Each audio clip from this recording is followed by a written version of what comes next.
Hi, good morning all. My name is Raksha and I'm part of GULLY.TOURS. So we are a bunch of city explorers. I just want to give you the context of what this is, right?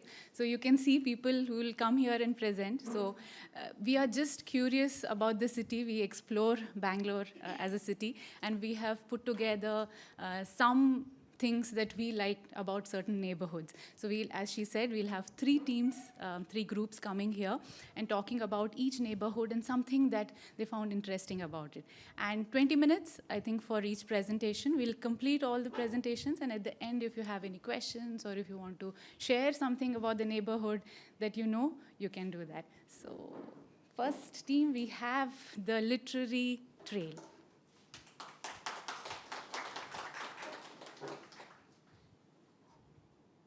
Good morning, everyone. My name is Parvati. Hi, my name is Kritika. And we will be presenting to you a literary walk, a literary trail of Bangalore.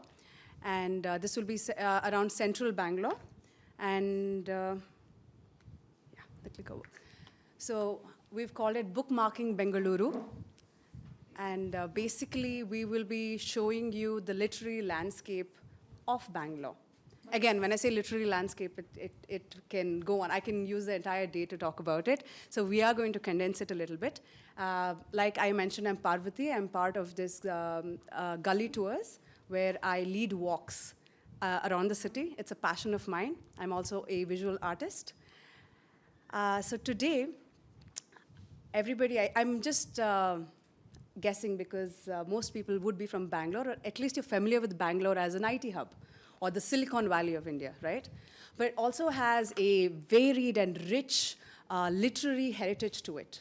And it's reflected in the diverse cultural and linguistic history that we have, the heritage that we have, right? Right from the royal patronage of the Mysore courts to the vibrant Bangalore literary festivals that we have, right? So it shows the evolution of the literary landscape that Bangalore has seen over the centuries. Today, so as to condense it and to ensure that I do justice to your time today, I will be focusing on the last century and a half of Bangalore and how it has evolved. And by this, I mean we will see the influence of the colonial rule on the Bangalore literary landscape, and to see how it became the events, the stories, the personalities that have shaped the said landscape, and to see how it became this dynamic hub of writers and poets and literary enthusiasts such as yourself, right? So welcome, and we shall begin. So these are the various institutions that we will be covering. When I say literary landscape, we'll be talking about the institutions that shaped the literary landscape of Bangalore.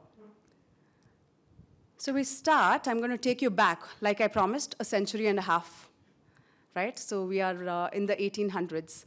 In 1799, for context, the fourth and the final Anglo-Mysore War was won by the British. Tipu Sultan was defeated, and the British came to Bangalore. That's when the colonial rule actually began. By mid-1800s, a need for education, an institution, was imminent. And at that time, you had the LMS, or the London Missionary Services, that were in Bangalore. And from them, there was a man named Reverend John Garrett, who decided to start an educational institution called Bangalore High School in 1858 in this area, right? This building. Although it was called a high school, it actually taught up until Bachelor of Arts. So it was sort of a college as well.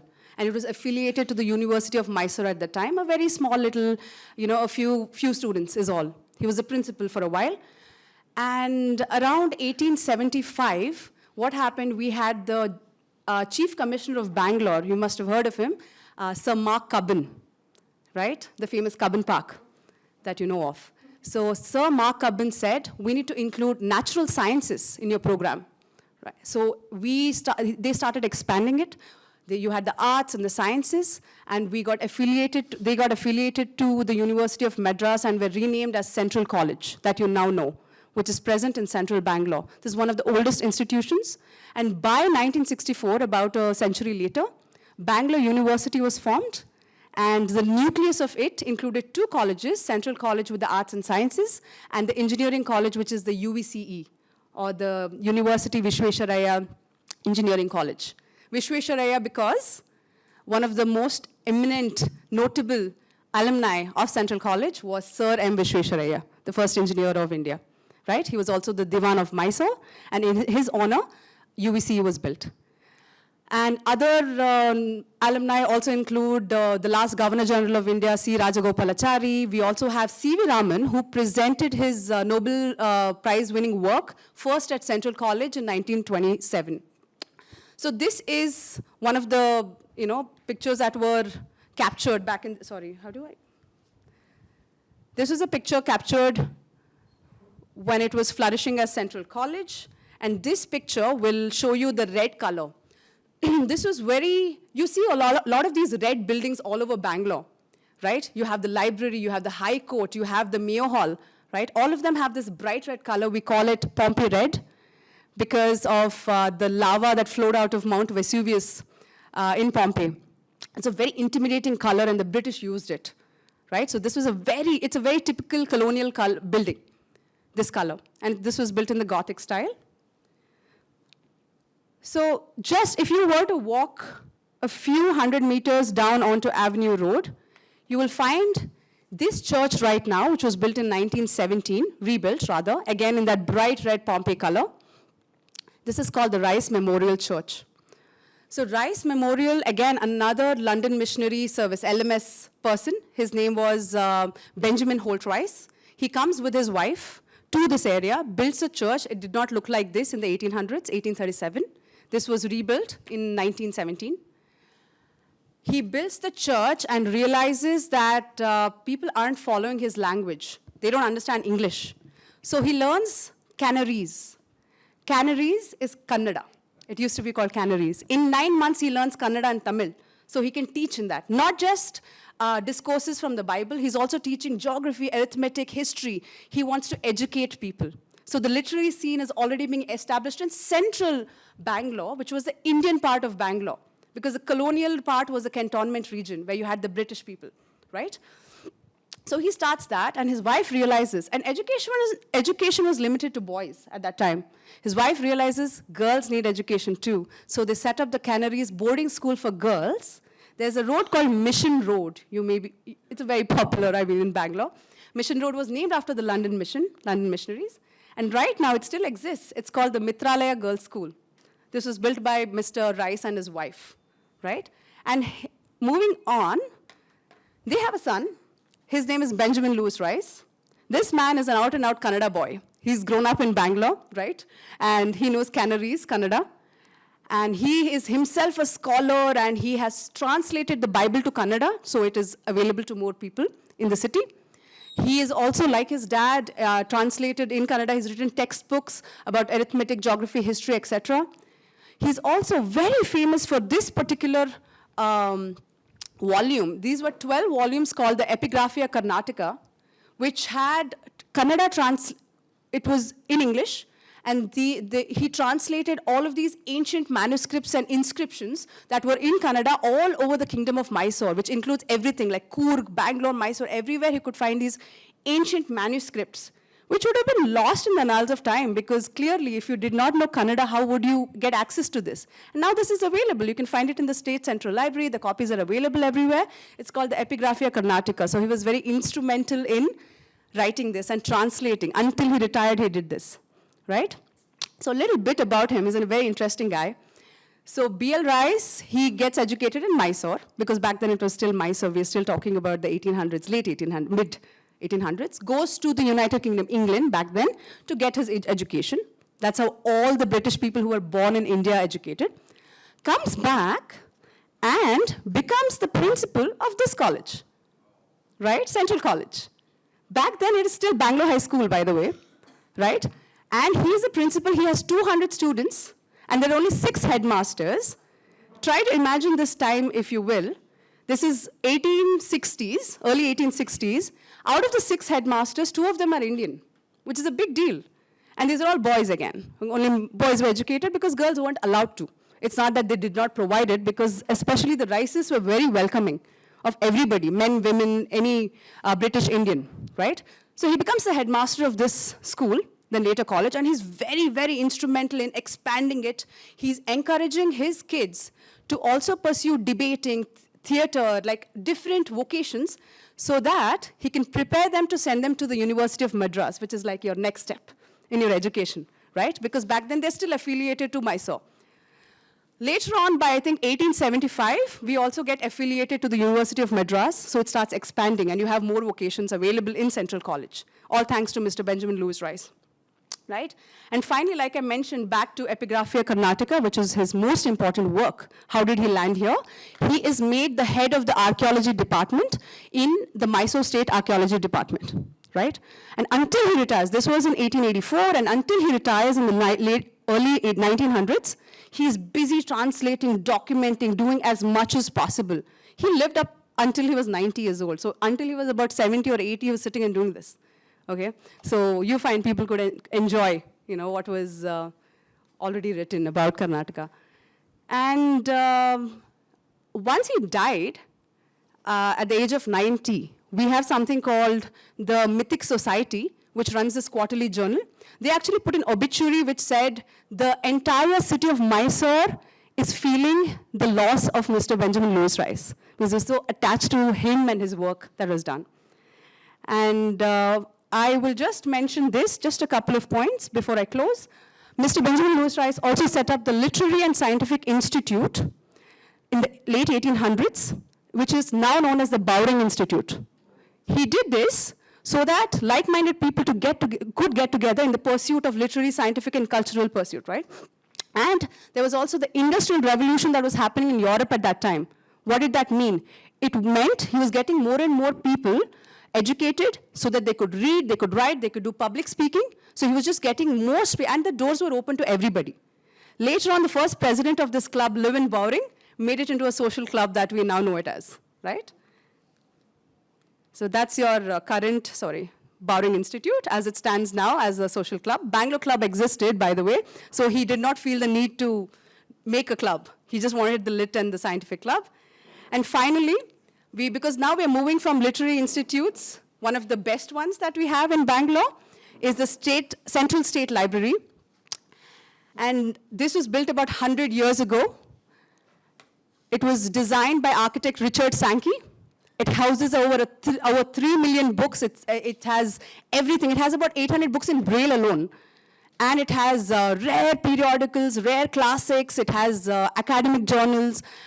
And it is one of the most beautiful Gothic-style buildings that we have. Again, in the color that I just mentioned, the Pompey red, which is reflective of the colonial rule.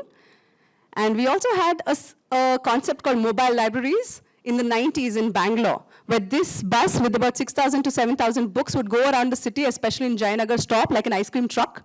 You can borrow the books, and he would come back promptly the next week to pick it up or to exchange.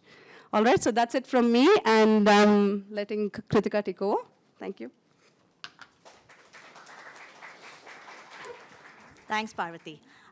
We're now going to move on to a time where people had slightly more money and income in bookstores into the literary scene in Bangalore. And we're focusing again on central Bangalore. And the trend is interesting because people have slightly more money, yes. They are also looking to collect. Sorry, yeah, I'm short. Yeah. They're also looking to collect books as well.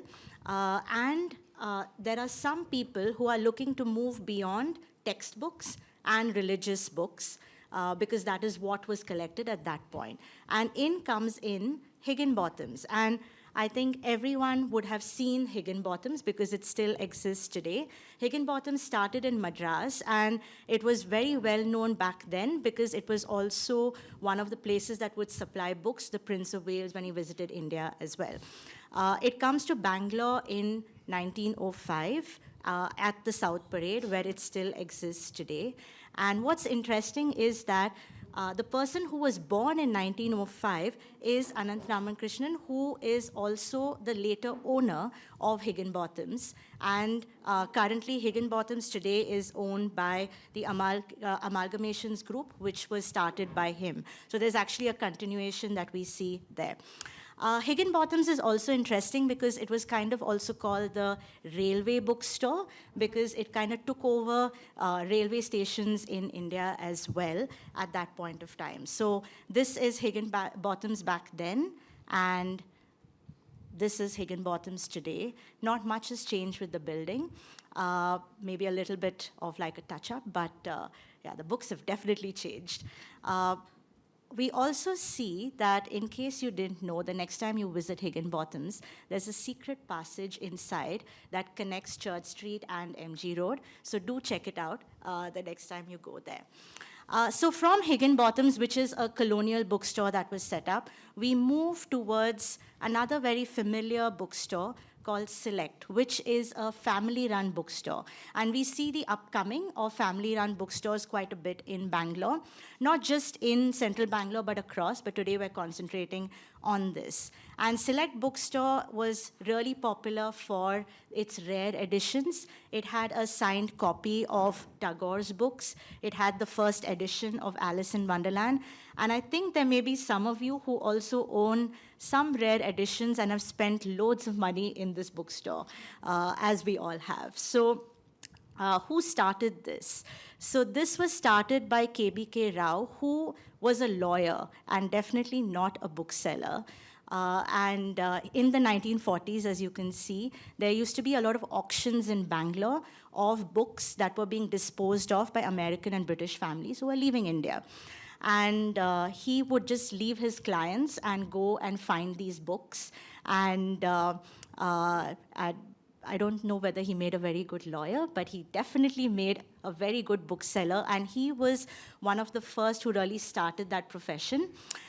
So in my other life, apart from Gully, I also help manage Champaka Bookstore. So I'm also learning to be a bookseller and greatly inspired by this man.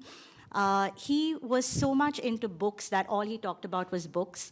And there's an interesting story that one day he started looking for perfumes. And everyone was wondering, why is he looking for perfumes? And he was looking for a particular perfume, which was the Jeanette Fleury, which he would read in Catherine Mansfield's novels at that time. And he tried to get it to India. So it all comes back to books. And so, you know, it's one of those things where we're sitting in a library, which is amazing. You can sit here and you can travel around the world through a book, and which is what KBK Rao did. He was followed by his son, KKS Murthy, who was an engineer for 18 years in HAL, and then later took over the bookstore. So it's really interesting to see the kind of people who came into the bookselling profession as well in Bangalore, and now it's currently run by K. Sanjay. What's interesting also about Select Bookstore is this man, familiar face, Ruskin Bond. And so many authors came to Select Bookstore, but Ruskin Bond also frequented it. J. Krishnamurti was also part of the clients who would go and buy books there, and as well as C.V. Raman as well. So this was also the beginning of authors frequenting bookstores in Bangalore. We can't not talk about Premier Bookshop, although it's closed. This is the day it closed down in 2009. And you can see Mr. Shanbag, and you can see a lot of familiar faces, because this was the culture of bookselling and reading in Bangalore, where we have a lot of Bangalore authors, and they would all come to spaces like this. The reality is that bookstores are closing down, but there is one bookstore in the city that is doing incredibly well, and no prizes for guessing. That's Blossom's Book House. And Blossom's Book House started in 2002 by Mai Gowda, and he started on the footpath, and he's kind of built his way up to the extent that some joke that he's taking over Church Street because there are just so many Blossoms.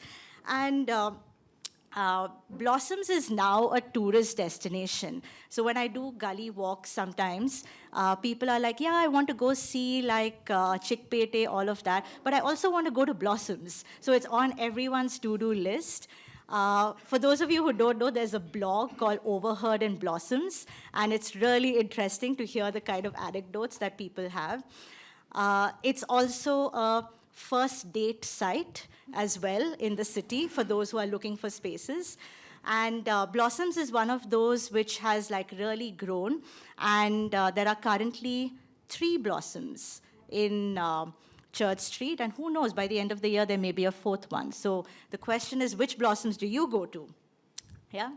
And after all of this, we kind of come back to a place where a lot of this started, and that is the iconic Koshis. Why Koshis? Because Koshis was and is still a haven for authors, and it's still a place where people go for conversations and for like the literary scene of Bangalore is still really happening in Koshis, and it's one of the places where the legacy is still maintained. Why is that? Because at one point in the 60s, the British Library was above Koshis. So it was also trying to maintain a reading culture. And everyone knows the story of Koshis that has been frequented by a whole bunch of royalty, including Queen Elizabeth, the Mysore royal family, and also our local stars like Ramchandra Guha and others, for example, right? So it's a really popular place in that way. And it's also a place where we can still go and have these conversations. We want to end with a book which is called Table by the Window, which actually talks about like all of the people who came to Koshis. And this was a book, these are photographs by a photographer called Raghav Shreyas, who unfortunately passed away, but his mother put this together. And it is a nice collection or culmination of like the literary scene of Bangalore, where you have authors like Ramchandra Guha who say that they would rather die than not go to Koshis, you know. It's that much of like a legacy of the city. And here there's some photos, and here are some others. And the real question is that we don't know why bookstores are doing so well in Bangalore. And Church Street is a phenomenon, and we still have that question of like, why are bookshops doing so well? But it is what it is, and we're happy about that. And we would just like to end with asking you, what's your literary memory of Central Bangalore? All of us do. Like when I look at this presentation itself, I go back to like the Central Library and memories of like first seeing the Central Library and being overwhelmed by it as a child, to going to like Gangaram's with a gift voucher and shopping, to going to Blossoms and showing off people the amazing thing, and now my life in Champaka. So all of us have some memories of the city, and we would love to hear yours as well. Thank you very much. Thank you. Yeah, I think bookstores are doing really well because people like us are just buying and buying and buying, even if you don't read it, right? All of us are just collecting at this point. So thank you so much for listening. This is Kritika and myself, Parvati, and we are open to any questions that you may have related to the literary presentation that you just saw. Yes. Hi, thank you for that. How is reading in public spaces, how has that sort of gone up, especially now with people like Hub and Reads? So do you find that public space reading is a lot more now, or was that more 150 years ago? Thanks. I mean, it's being documented more now, I would say, because of the advent of social media especially, and it is very cool to be seen as part of Cub and Reads, because when we first, I think, witnessed Cub and Reads mid last year, there were just 4 people, including one of us from Gully. And now you have like 300 books stacked because it's all over Instagram, and it's very cool and popular to do hashtag, right? And I mean, to answer your question, my opinion would be reading, back in the day, that was our only recreational activity, right? Outside of having to read for academic purposes, etc. So it was just reading.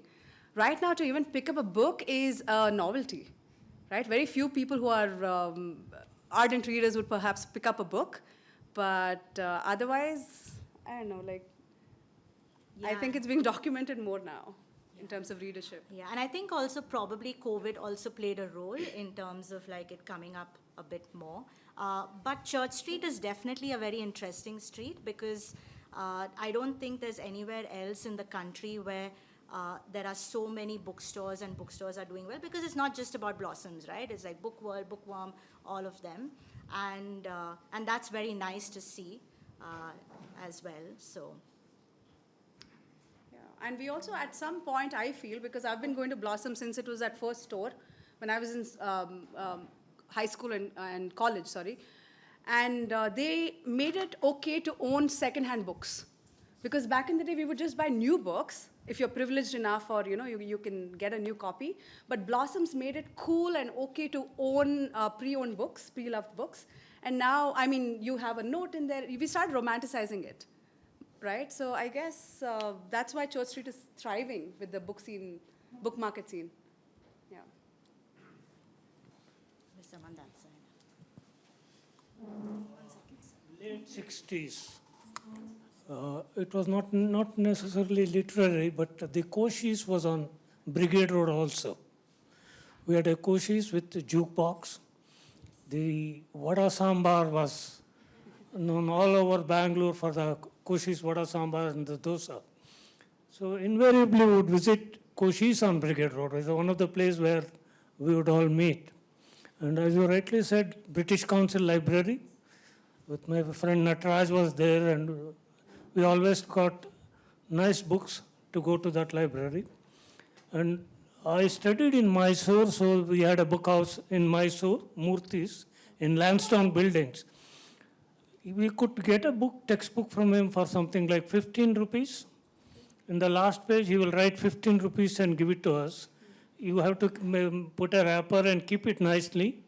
After the exam, he will take it back at 10 rupees. So it used to be nice. You could always get a book. And here we would go to Avenue Road to pick up used books. And it was a nice time. And Koshis on Brigade Road was very, very nice. Yeah. Thank you so much for sharing that.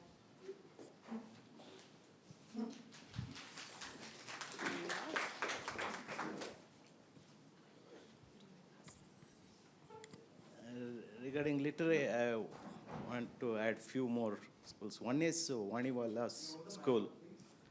Vaniwala school in City Market, yes, which is in 1868 for girls. And one more is Goodwill School for Tamilians in 1855. Okay, that's also all good.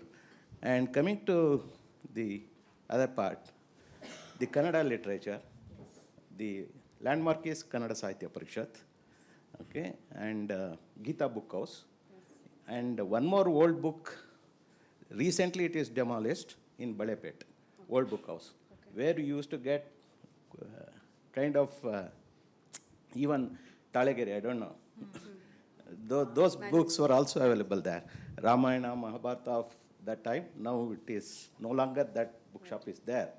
Right opposite to Venkatramana Swami, Lakshmi Venkatramana Swami temple in Balepet. And there are quite, other thing is when you go to the south of Bangalore, Basavangudi, we have the residences of many writers, including A.R. Krishna Shastri, B.M. Srikantaya, right on crossroads of K.R. And all this, and DVG, who can forget, in Nagsandra Circle. And all these are the instrumental in connecting, including what you mentioned, Rice. R. Narasimhachar, who worked with Rice and who was the co-author for many of the epigraphic Karnataka, was also residing in Basavangudi. Okay? Yeah. These are a few things. Thank you so much. So I would just like to add to that. So this entire literary landscape, right? So we just touched upon the colonial side of things. Like he mentioned about the Basavangudi side, where you have a plethora of these Kannada authors. Kannada literature was, even Central College had a Kannada Sangha, right? That was formed, especially in the late 1800s and the early 1900s, including women scholars. And you have women writers and literary enthusiasts over there. So even Sapna Book House, the bookstores that like you were mentioning, it used to be an English book house, just like your Gangarams. Then apparently a Gujarati walks in and he's like, I want to learn Kannada. Where are the Kannada books? And then they start housing Kannada books. So yeah, so everything has evolved over time. But I think that's time for us. We'll have to. Stall was a roadside shop. Correct. Majestic. Opposite Majestic. Bazaar. Yes. Then he had a Yes, sir. So this is our time, and we will hand it over to the next group for now, but we will be available after the entire session ends if you have any questions or we just chat about it. Thank you so much. Thank you. I think Parvati and Kritika, like they said, they're quite approachable. So please feel free to connect with them later. We move on to our next group. So this is a cafe crawl. So from books, we are now going to cafes. So there's Nandini and Priyanka. So please listen to them, and yeah, you can share after the session. Everyone, this is Nandini. I am from Madras, but I'm a Bangalorean by heart. And hi, this is Priyanka. I'm from Bangalore. I work in the tech industry, and this is an emotion for me. I also wanted to add that I'm a Koramangalite by the softest corner in my heart. And thanks for having us over here, and hope we can enlighten you about Koramangala and what we love about Koramangala. Sorry, I just realized I could adjust the mic. Yes. I'll talk to you about how we even chanced upon this entire idea about the overall narrative of what we wanted to do in terms of discovering Koramangala. We are, Priyanka and I and the entire group, we were curious citizens. We just wanted to understand what was there in our neighborhood. And then we chanced upon the numerous amount of cafes that we could see in Koramangala. Both from the massive corporate cafes as well as the gourmet, the 100+ gourmet cafes. And then we also want to understand what is so special about Koramangala that it is, that such a culture even sprout up there. And if you remember, if you know, there are numerous names for Koramangala. Back in the 90s, not in the 90s, probably in the 2000s, it used to be called the Foramangala. Some friends today, just to avoid the traffic, they say Tumba Duramangala, cannot come there. And then apparently back in the 80s, a lot of people just didn't want to go to Koramangala. Or just didn't want to have a residence in Koramangala because it was apparently called Sollimangala, thanks to the swamp that it was built in.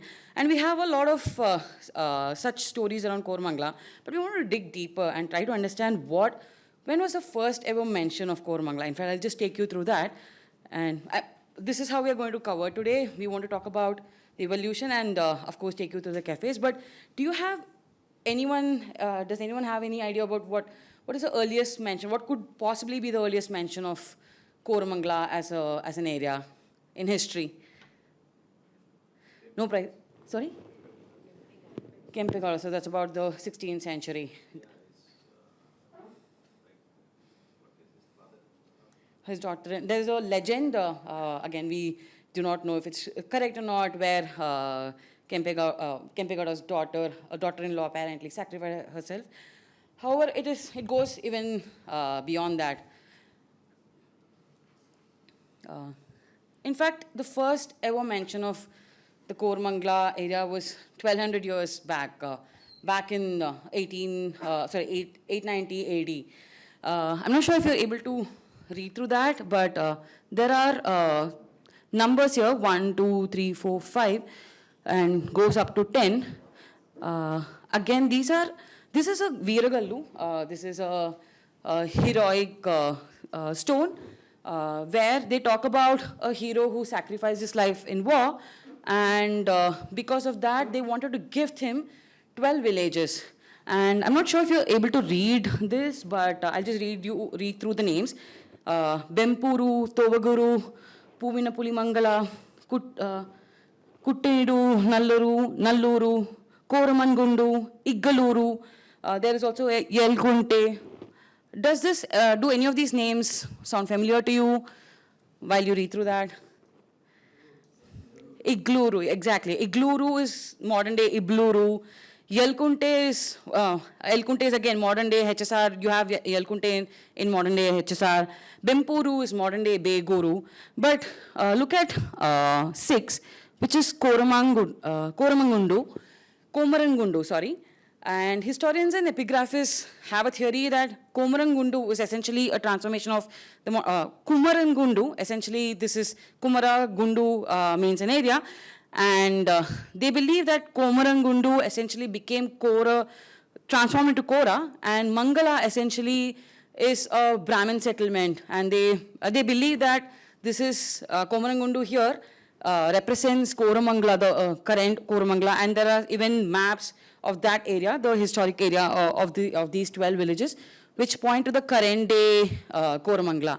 In fact, there are also other, and this is an inscription you can go check out in the Sri Panchalingeshwara temple in Begur, about 7-8 kilometers on the other side of Koramangala. And there are also other early inscriptions back in the 8th century. You would find them in temples in Madiwala and in and around Koramangala. So that's how old Koramangala is, and that's how significant it has been, not only the 80s. And then we were also going a little ahead, and we know all of these institutions, the St. Anthony's Church, which is a massive, important church in the Koramangala-Madiwala junction. And then you have St. John's Hospital. Then you have the 2 famous colleges, JNC and Christ University. In fact, I'm going to request any college goers to share more history with us after the presentation. But if you look at it, they were all in the 1950s, 1960s, where Koramangala was not, it was not even considered Sollemangala, not even as important as the Sollemangala. We were trying to understand what exactly led to so many institutions coming in and setting up important, not even important landmarks, right? These are important institutions even today. Even now, in the apartment that I stay in, by the way, I stay in Koramangala. The apartment I stay in has so many top surgeons in St. John's, and anything happens, people just want to head to St. John's. And the crowd, the popularity of Koramangala comes from young crowd from Jyotinivas College and Christ University. So when we were trying to dig deeper as to what exactly led to that, this also coincides with the colonial time, right? We heard from Parvati also about the time where we had a lot of colonial influence in Bangalore, and of course Madras as well. Madras is Madras because of the colonial influence. And if you look at it, a lot of British officers, they of course married a lot of locals, and then the Anglo-Indian population kind of increased around that time. And we also see a lot of missionaries coming into India, trying to set up institutions, particularly education, faith, of course. They wanted to spread the faith. They wanted to give medical attention, and then education definitely was important. In fact, 6 sisters from France, missionaries, they came to India and they saw that education for women was very important, and that's how Jyotinivas College started. And of course, Christ University. And it's interesting to note that they found that land was, of course, cheaper.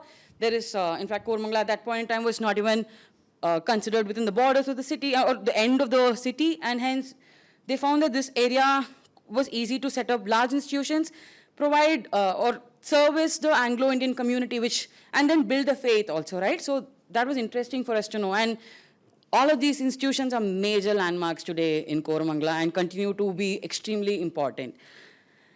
And then we move a little ahead. We want to understand, when did Koramangala become even livable, or when did people even think about living in Koramangala? So we come to the 80s. In fact, I do call it a residential haven because it is one.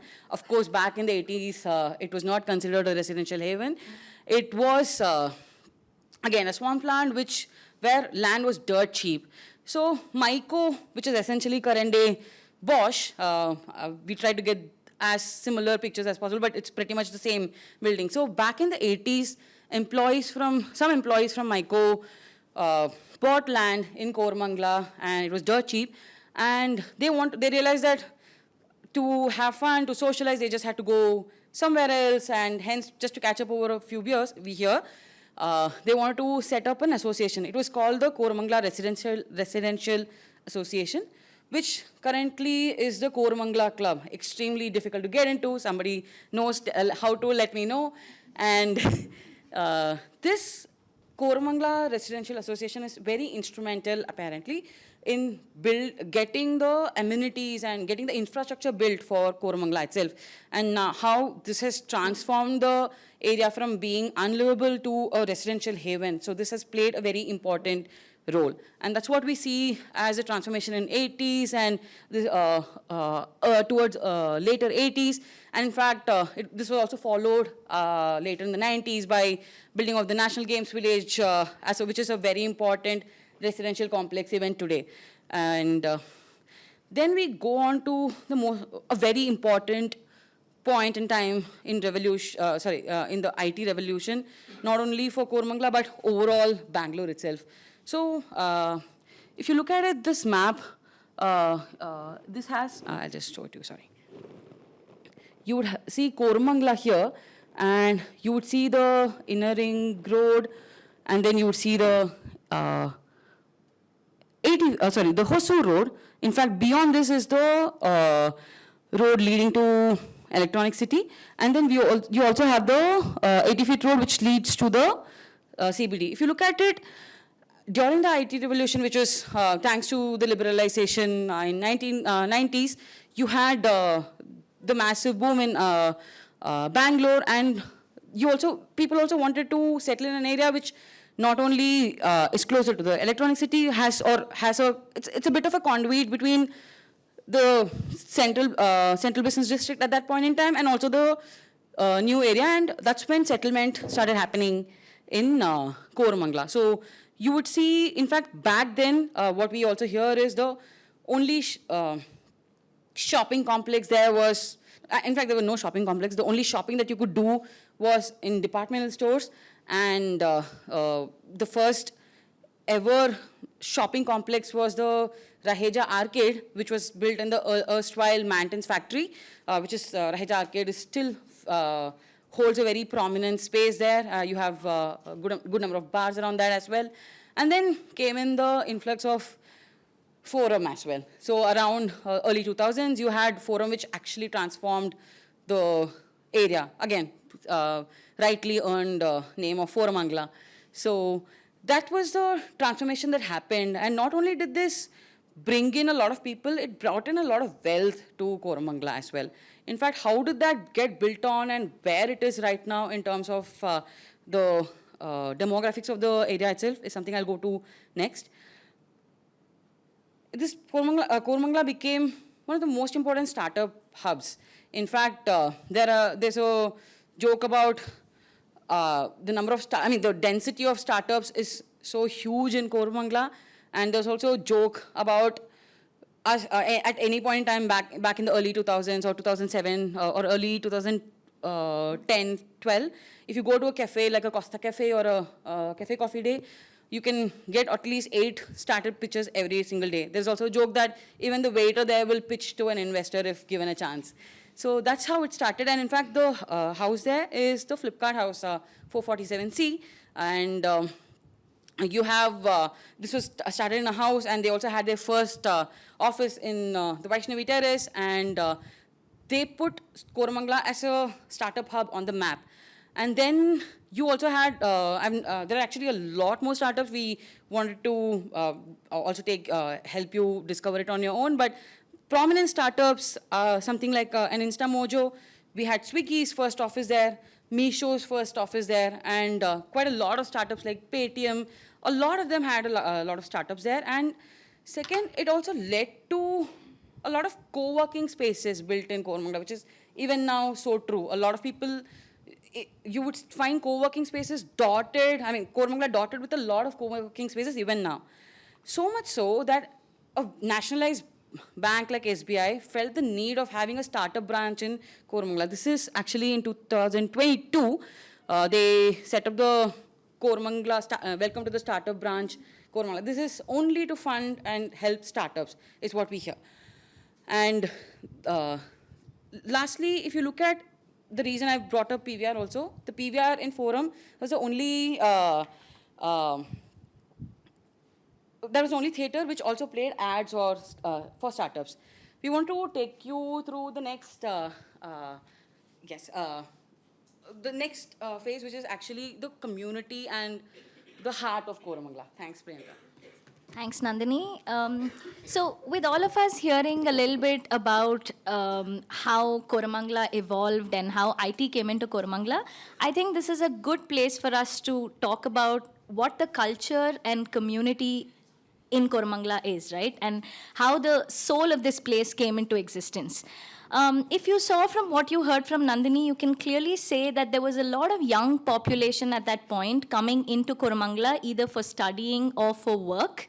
And just to go back as to why, cafes came into existence in the first place is probably because when young people came into the city to either work or to study, they were leaving homes behind and coming into an absolutely new city where they probably knew very few people, right? So they needed areas of collaboration, they needed areas of connects where they would meet people.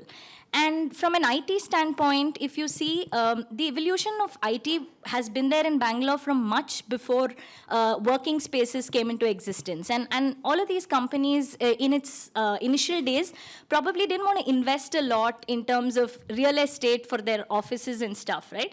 So while most of these companies mushroomed in houses and stuff, they also needed, again, places to collaborate.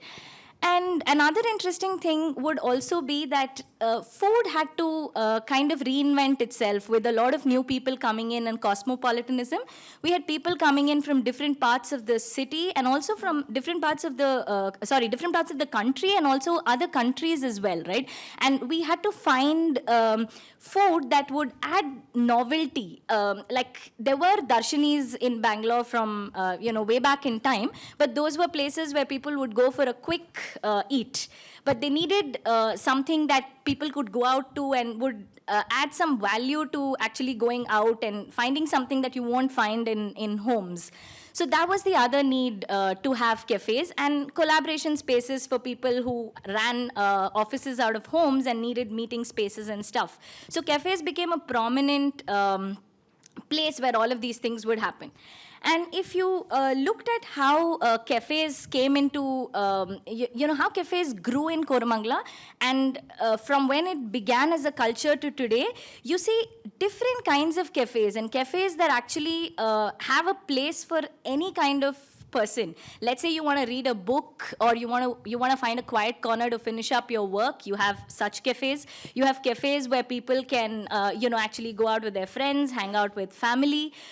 You'd find places that provide you experiences, right? Cafes also today are breeding ground to kind of participating in events. It could be a pottery making exhibition. It could be, storytelling. It could be human libraries. There are so many things that cafes have actually brought on as a culture. And Koramangala, again, like we went back and said, it's because of the young population and the need for such a space. I think Koramangala became one of our most popular places. At least that's where it started. Today, of course, it's all over the city. Now, it would be very unfair, or I won't be able to do justice in 10 minutes to the number of cafes that are there in Koramangala.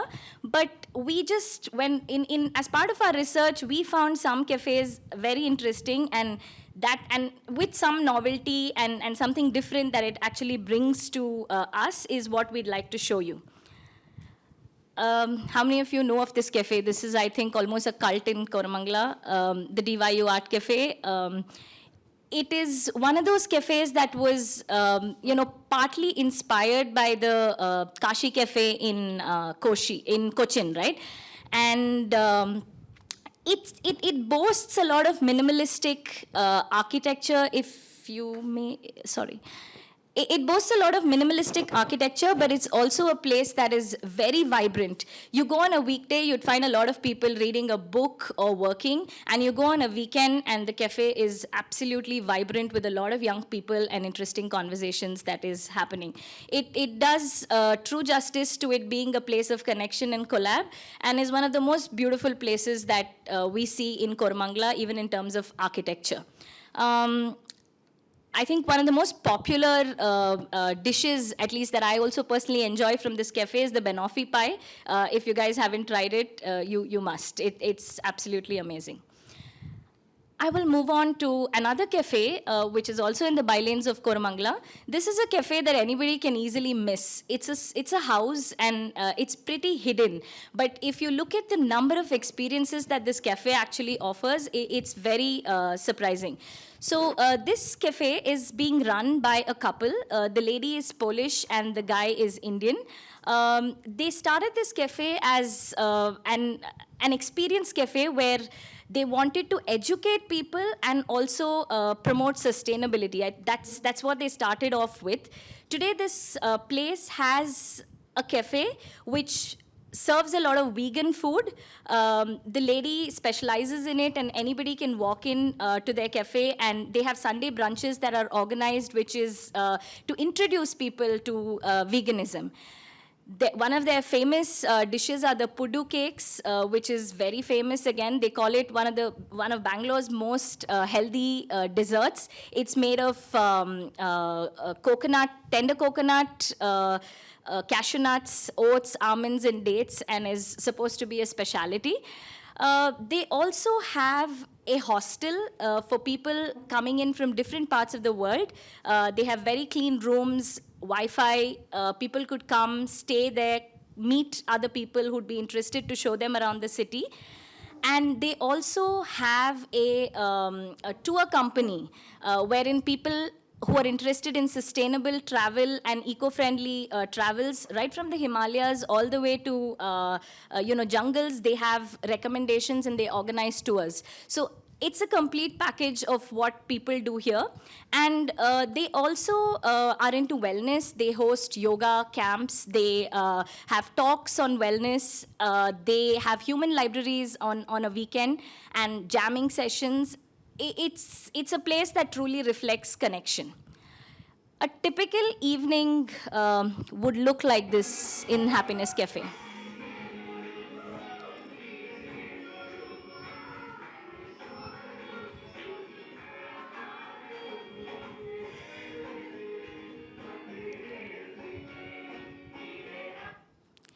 So another interesting thing to note in that place is they have two kinds of seating. They have seating for people who are wanting to have table spaces, and they also have seating like what you saw in the previous video, where there's a large central table and people seated all around it. So anybody could walk in, sit, meet people, and it's a great space.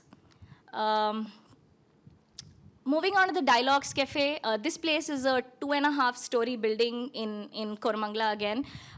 It gives you a very uptown space kind of a feeling. It's a large space. Again, people come in, collaborate. They host a lot of events.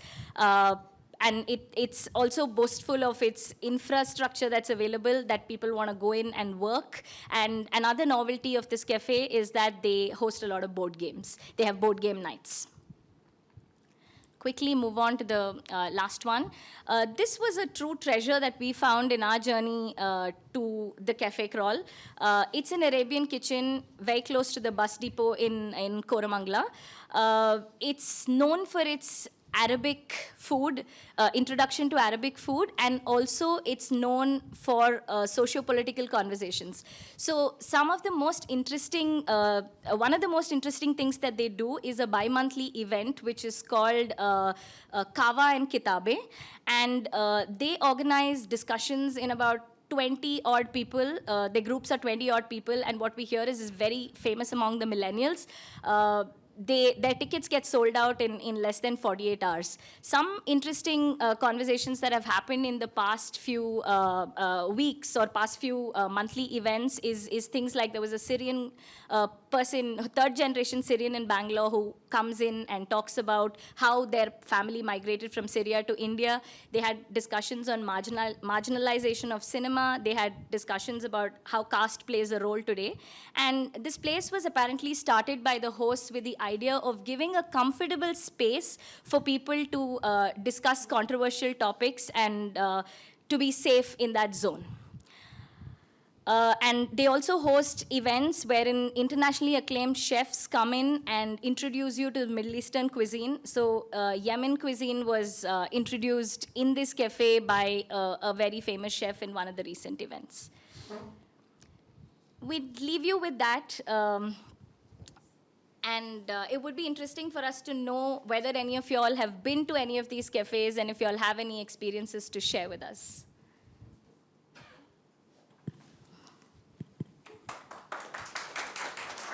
Hi, I come from Koramangala. I live in Koramangala being a Mallu boy, and I understand Koramangala very much different in the last 4 years. So for me, Duet Cafe's background is actually Kashi, exactly how you said. But there is also that the land was been available for cheap for starting a cafe for him. So he came back from Malaysia and he wanted to do something. And that is how he actually discovered that place. And he's built that space from a square from zero, because there's only first 2 rooms available, then the rest, everything was being built on top of it, right? It was not what you see now, because a lot of people goes back and say that, okay, this is how it's been built. No, they just very lightly experimented the space with serving art in the space. And the founder is, again, he's an art lover. He don't make money from art because he give that space for exhibitions. And that is a main important thing. A lot of people can actually resonate with that place because of that. You can actually feel art. Because if you want to host an art exhibition event, you can actually give you that space. Right. And you don't even look at making money out of that, because you want to expose art to the more public in that area. That is one side. Second thing, what I want, one other thing what I actually miss out on this thing is that this is cafe called Third Wave. Right. It actually came out of Koramangala. Right. All over the world, right now in India, it's not doing that great in commercial wise, but it started from a 3 or 4 boys sitting together and having a discussion in Koramangala, building up a cafe for startups to come and meet and pitch. So a lot of time and co-working space before existing, it was used for things like that. So Koramangala has a lot of for collaborations. So when you actually sit and talk, we may hit somebody in the near and we just take up the conversation. We actually then take it up to next level. So Koramangala was open for people for collaboration. Right. So that's where I live, because for me, it is very hard to talk to new people, but Koramangala let you to do that. They don't judge you who you are. That's where Koramangala stands for me. And cafe culture is so much in Koramangala, and it is just evolving, because I can't discover every 8 months you can see 4 or 5 cafes have been shut down. Yeah. But everybody who comes to Koramangala in the 8 to 9 months keeps on changing. It is very difficult to map the space there. The space, yeah. Thank you so much. Thanks for sharing. Thanks for sharing.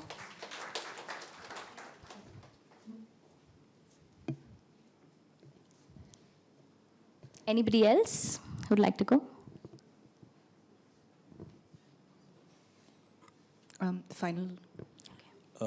So I just wanted to correct the record. You had InstaMojo there on the screen. It's actually a Bangalore startup, because I know the founders very well. They're friends. Okay. So they moved from Bangalore to Koramangala. Okay. And maybe striking a maybe little discordant note. Koramangala was like, in some sense, where the action was. But I personally feel, having working in the startup space, that action has moved to HSR and Indira Nagar much more than Koramangala. Yes, today, yes. Thank you. Trends is what we hear. Yes. Thank you so much. Anything else? Okay. Thank you so much. It was fun presenting this to all of you. I hope you all enjoyed it as well. Thank you.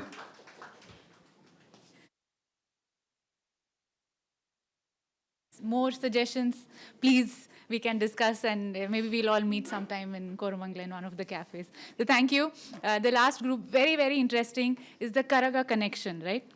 And what is their neighborhood? What connection are they talking about? I'm sure all of us have heard about Karaga, but more from this group. So we have Septar and Dyuti here.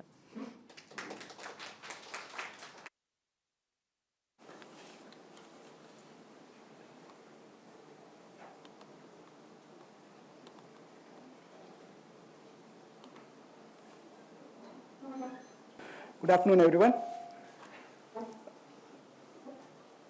The title says it all, but when we first embarked on this journey to learn a little more of Karaga, little did we know that this small topic, this small word, could actually land up into a whole world of connections.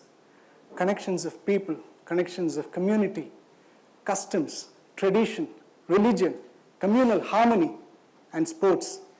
Of course, not to miss out spirits as well. Well, I'm Septar, and along with Dyuti, we'd like to share our learning experience when we embarked on this route of understanding a little more about Bengaluru Karaga.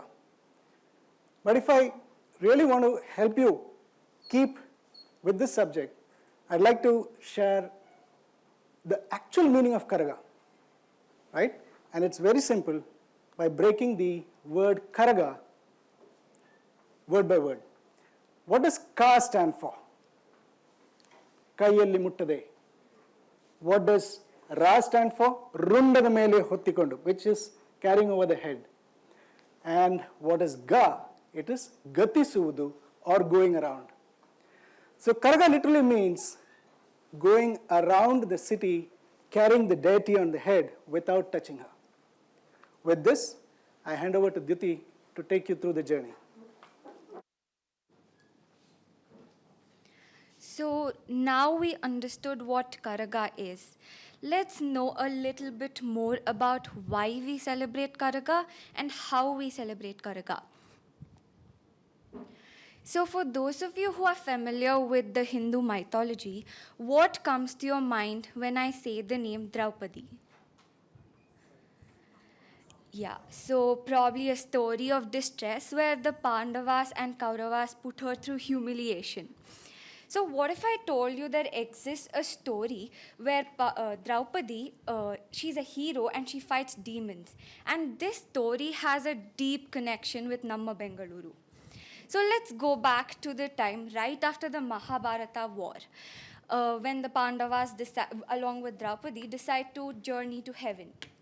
So Draupadi is left behind because of her exhaustion. During her time of vulnerability, a demon named Timirasura tries to harm her. So in order to protect herself, Draupadi invokes a divine form as Adi Shakti. And she summons warriors from her very being, that being the Yajamanas from her head, the Ganacharis from her forehead, the Gaudas from her ears, the priests from her mouth, and the Veerakumaras from her shoulders in order to help her destroy the demon. So after defeating the Asura, she resumes her journey to heaven, before which she blesses her children, the warriors that she summoned, to protect the land and promise them to return every year on the Purnima of Chaitra Masa. This marks the beginning of an interesting festival, the Karaga. So now you must be wondering what is the connection between this story and the neighborhoods of Bengaluru. So Karaga is one of the oldest and largest congregation that happens in Bengaluru, but some of us are not even aware of it. So today, the festival that celebrates the homecoming of Draupadi happens every year in one of the oldest parts of Bengaluru, the Bengaluru Pete. For those of you who are not familiar with Kannada, the Pete means the market. This area is the living proof of the coexistence of diverse cultures and faiths. So today, this festival also celebrates lakes of Bengaluru. It is celebrated by both Hindus and Muslims together. People of a certain community in Bengaluru called the Vainikula Kshatriyas have followed this ritual for centuries despite the fast-paced urbanization. Quite intriguing, right? So today we'll explore the Pete area through this spectacular festival. And so let's just dive into the bustling streets of the Pete area.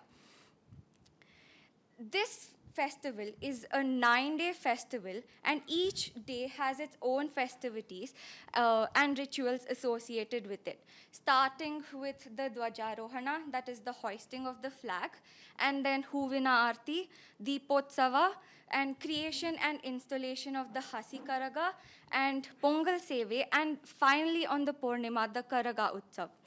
On the Karaga Utsav day, a priest dressed in a female attire is mounted with a flower pyramid containing water, and he leads a procession in the midnight starting from the Dharmaraya Swami temple in Nagaratpet.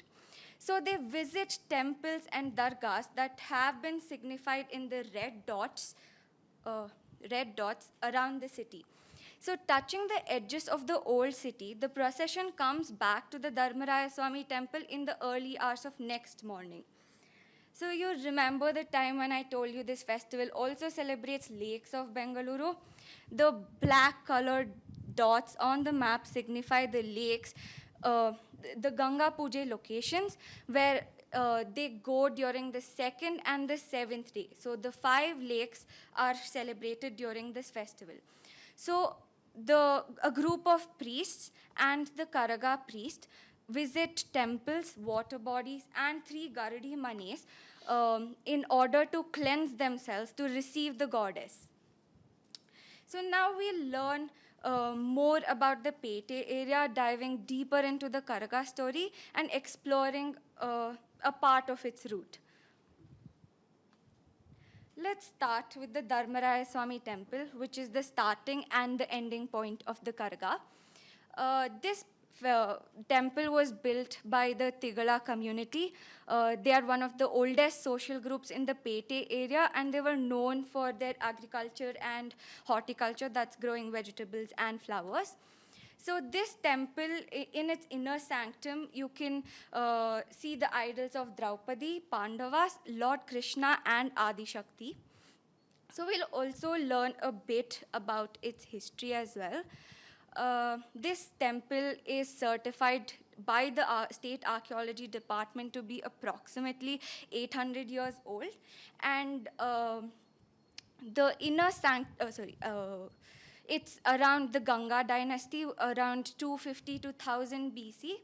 And you can see that it's in Dravidian style of architecture, because in the previous image you can see that there's a gopura, and in the gopura you can see the Draupadi, Pandavas, Lord Krishna sitting in Darbar style. And then you can see influences of Pallava and Vijayanagara style of architecture, so it has evolved through time. And this is how Dharmaraya Swami temple looks during Karaga Jatre. So even though Bangalore has become a metropolitan city, this temple has retained its significance. And and so it shows that it's a living heritage that connects the past and the present, and also religions. So one of the dargahs close by, they come to this temple along with holy scriptures into the sanctum during Muharram and Eid for blessings. Okay, so more on dargahs later, but since flowers are an integral part of any festival, it is the same with Karaga as well. And the Tigala community, the farmers of the Tigala community are known for their skills in horticulture, which, and you can see that they helped Hyder Ali fashion Lal Bagh, and also planting lush green trees in Malleshwaram and Baswangudi. So, but when it comes to flower and the decoration of Karaga, they consider it highly confidential. But our love for flowers did not stop us from exploring it. So we went around and spoke to people and understood that they spend nearly 37 to 40 lakhs just on flowers every year during the Karaga. So they also these flowers are sourced from Kiar market, and there is a tender that's put out every year, and whoever wins the tender gets to supply the flowers for the festival. So while we were exploring Kiar market, we found a few people working on an interesting artifact, which looks like this.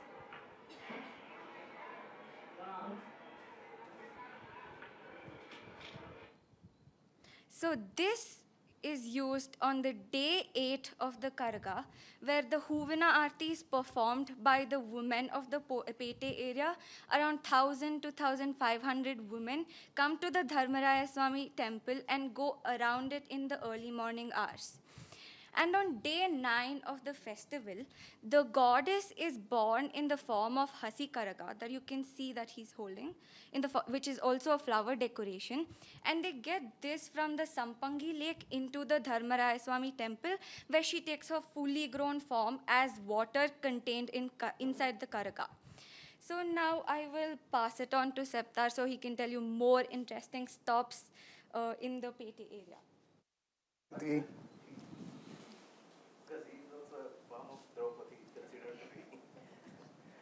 yeah, you're right. So they call the priest the Karaga. They also call the pyramid that's kept on the head also as Karaga.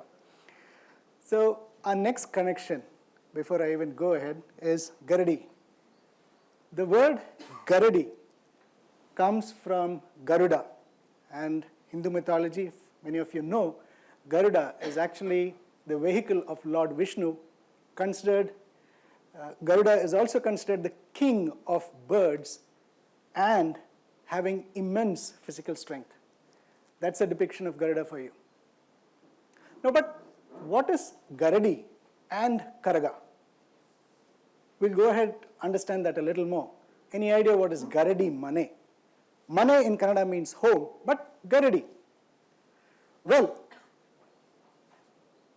if you would have probably seen some of the movies lately, like Garadi itself as a movie, and then there is Sultan, it's got a lot to do with Kusti or Akhada, where people use the signature, right?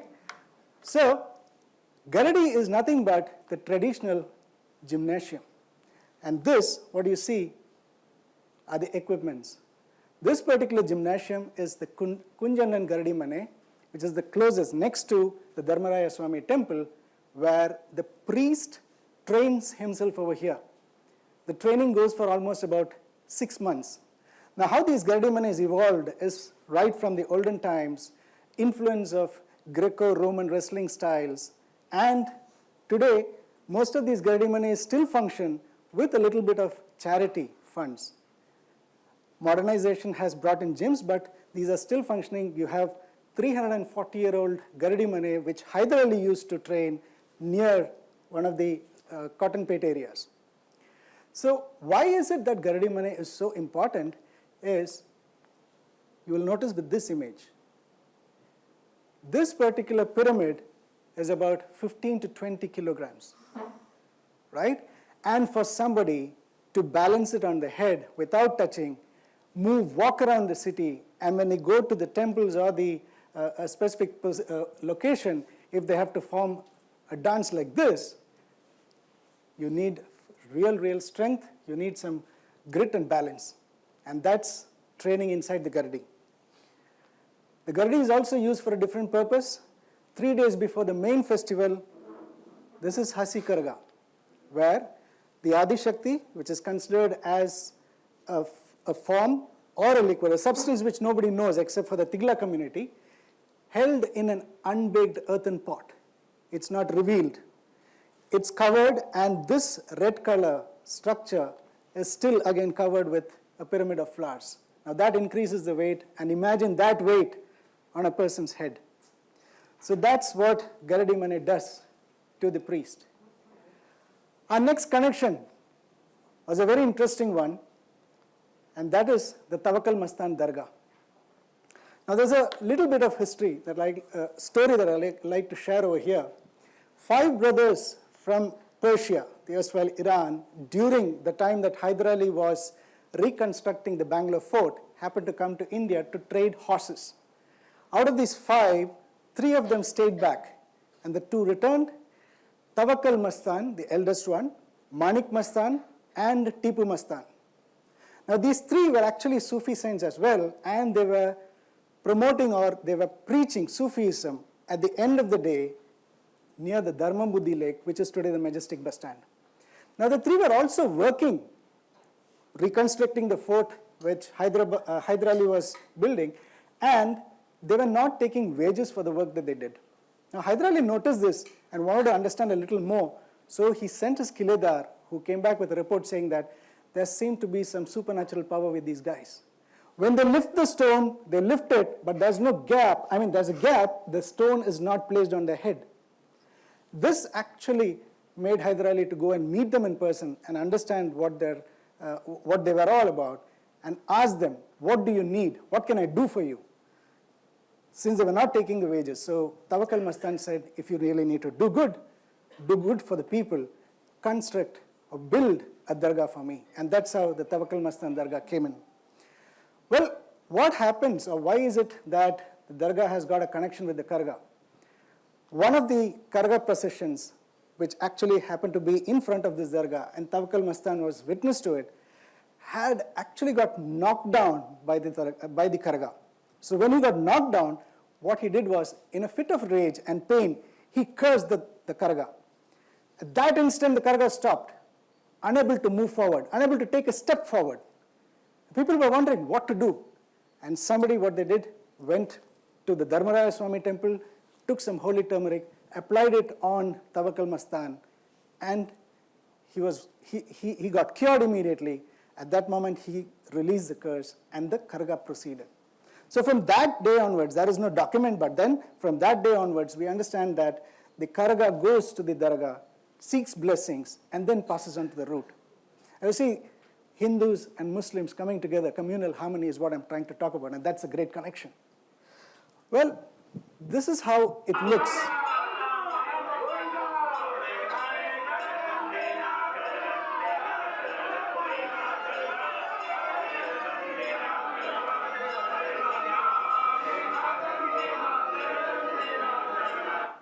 This is inside the dargah, a portion of it. Well, we saw three connections. We saw the goddesses, the goddess Draupadi. We saw the wrestlers, the Garadi Mane.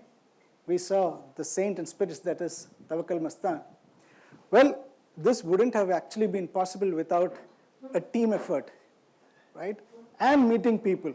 So we met this gentleman, who is Mr. Devakumar, the head of Tigla community, a Vanikula Kshatriya, and this was our meeting with him to understand, to learn a lot about Karaga. So he gave us a detailed account of what the Karaga is about.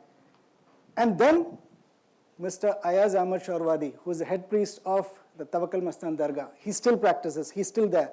His family has been continuing the tradition since about 80 years now. Right? Now, by just oral history, it's not just enough for us, and we as explorers wanted to do a little bit more and understand whether it is validated. So we went ahead with a lot of search, with a lot of material we found on the net. We also accessed one of the earliest, I wouldn't say one of the earliest, but then one of the well-documented books by Dr. Smriti Srinivas, and a lot of other people who have helped us curate this with information, video edits, and this is actually the team that went about in curating the story about Karaga. Junaid is traveling.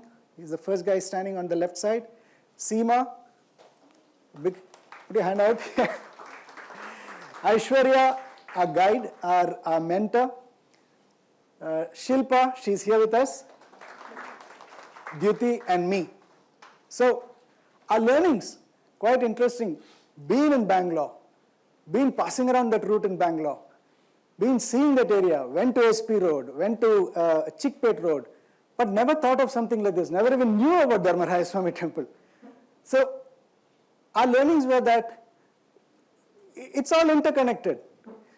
We learned about what you call the urban landscape of Bangalore prior to colonialization, how the kota or the kote, the fort, how the pete, the market, how the tota, that is the gardens, and the kere, that is the lakes, were all interconnected. The Tigla community is all around that, right?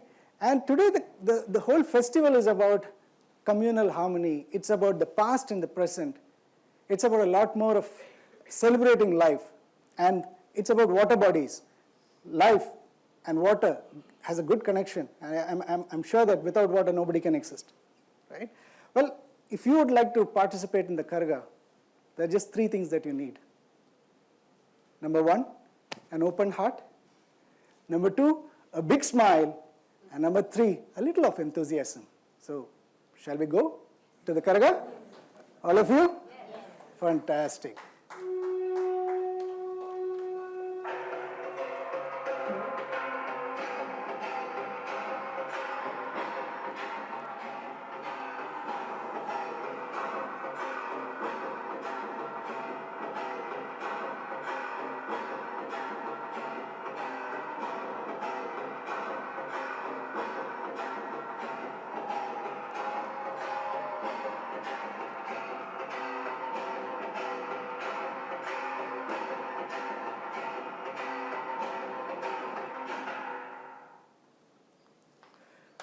This, ladies and gentlemen, was Bangalore Karaga for you. Thank you so much. Well, if you have any questions, if you have anything to share, please do so. We'd be happy to hear that and try to answer them to the best of our knowledge. Hi, I'm Yemen. I just wanted to understand why the Karaga visits lakes. So she mentioned that they keep visiting a few lakes around the area. Is there a particular reason why? Yes, you want okay. So the birth actually is happening in a place called Uppinakere, Uppinirnakere, right? It is to do with the Tigla community and their profession. So that's how they've conceptualized it. And they were horticulturists. And they consider the kere and the tota to be very integral part of their community. So that is the reason why they go to the lakes, start from there. In fact, even before they go to the lake, Draupadi actually was born from fire. So there's a ritual where camphor is used to create that setup, and then water is used to create the birth. And this whole thing happens within a small tent, makeshift tent covered with white cloth, except for the Tigla high priests. Not even the Veera Kumaras or the guys who are actually hitting the sword on their chests, they are not allowed. So this is one. Second is why they visit the lakes is each day that Gange Puja is actually happening at the lakes, and then they go back to the temple, they go to the different shrines and the Gardi Manes to cleanse that place. So water considered to be taken from each of those lakes is pure or holy water as a symbolization of going to each of these places and cleansing them. First one is in Kaban Park, which is Uppinirna Kunte. Yeah. Then Sampangi Ramanagara Kare, which is Sampangi Lake. Today it's the Kantirava Indoor Stadium, but they have still made a small tank as a makeshift. Then there is Dharmambudhi Lake, Annaman Devi Temple, that's the close proximity. Then there is one in Lalbagh, but then the Lalbagh Lake, they have now moved it to a private house. Since the lake is no more there, they have conceptualized it into in a private house. And there is Gavipuram, there also they go. And probably it is connected with the different temples, Kalyanis. And 9 Kalyanis, out of them only 5 are explored. There are maybe 4 or somewhere. Many more. Yeah, because recently in the sense around 2-3 decades ago, we could explore here, what is that, Kadamaleshwara Kalyani, which was not known. Right. Or one more in Kabanpete. Recently they could locate it. So probably there are another 4 or 5 connected with this 9-day ritual. Each day one Kalyani.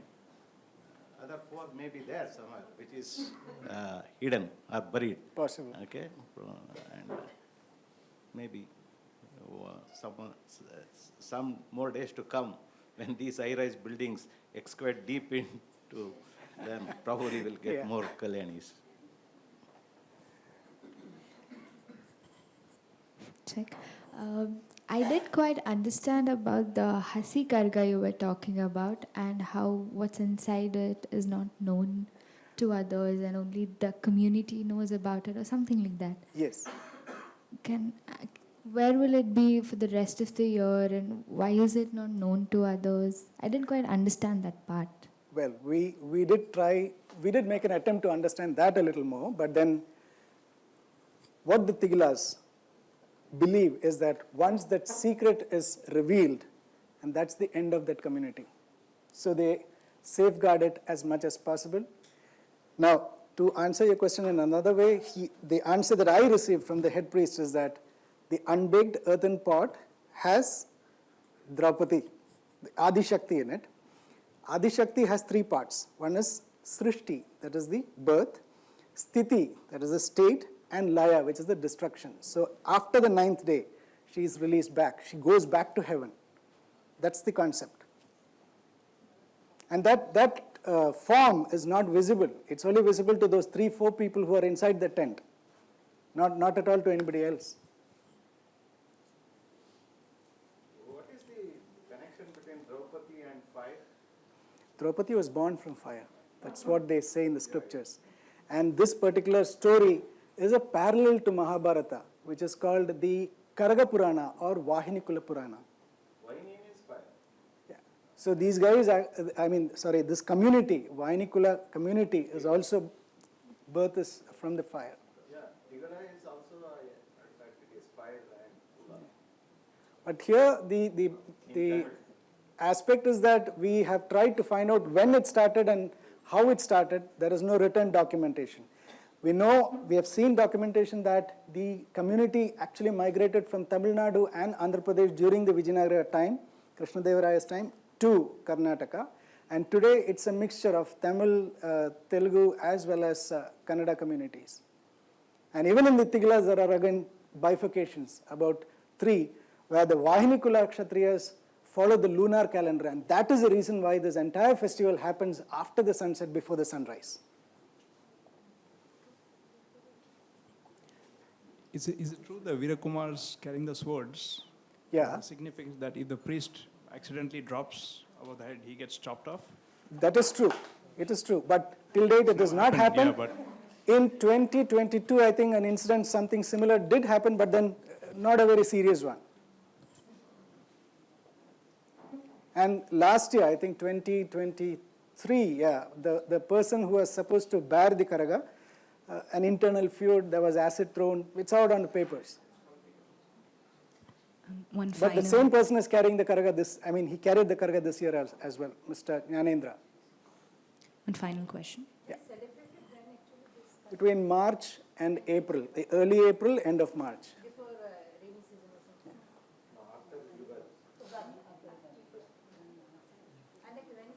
Sorry.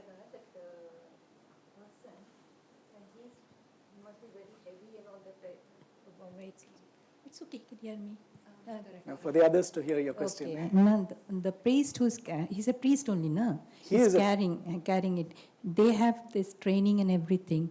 So he's able to do it, means he's getting power or anything like that, to carry it, means walking from early morning till whole next day. So what happens is, on the day that he is supposed to carry, he gets into a trance. Trance, okay. Right? A scepter in one hand and a dagger in another, and the Karaga is actually balanced over here. Okay. So he gets into a different state altogether, and then this at different places, plus walking. I think there is some people behind him also to there are protect him. There are other He should priests. not fall. Correct. There are other priests as well as Vahinikula Kshatriyas. They make way. Yes, yes. And the Veerakumaras. Yes. And there are also Veerakumaras. to protect him. Yeah, okay.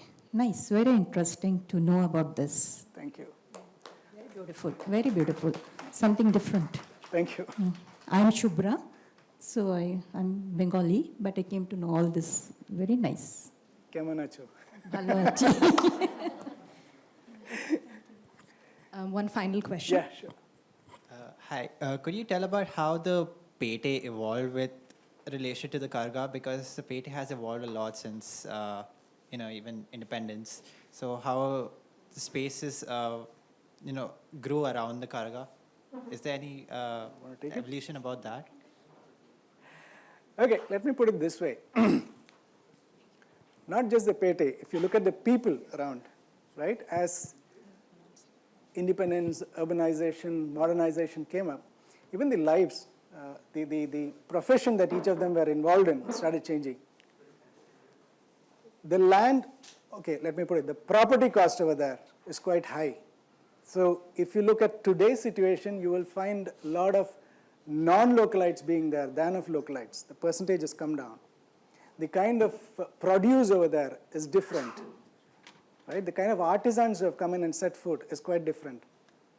You will find, if you have gone on that road from the Avenue Road entrance to the Raja Market, which is actually where the Bangalore thing happened, on the right side there's a Ranganatha Swami temple, and behind that are the old Vishwakarmas, the jewelry makers. But on this side, you will find a lot of Bengalis, you'll find a lot of North Indians who have come with a different kind of skill set, and they've set up base over there.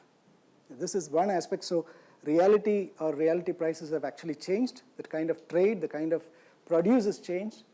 Then the people who have actually followed and taken this Karaga tradition ahead, there is also change in them. Now, Mr. Devakumar's son is currently, I think he would have completed his BBA in Jain University. Prior to that, during the 90s to 2000, the person who used to carry the Karaga was a carpenter. Prior to him, between the 70s and 80s, the person who used to carry the Karaga was an employee in HAL. So you see, profession is one side, passion another side, religious commitment another side. Each of them have to see their own ways and find their own means of livelihood, and accordingly they adjust to the environment. So if you ask, the Pete is also changed accordingly. Tiglarpete, yeah, that's exactly near the Dharmaraya Swami temple, next to Nagaratpete. I'd like to thank the speakers and Gully Tours for bringing today's session to BIC. Yeah, thank you. Thank you to the audience for joining us this afternoon.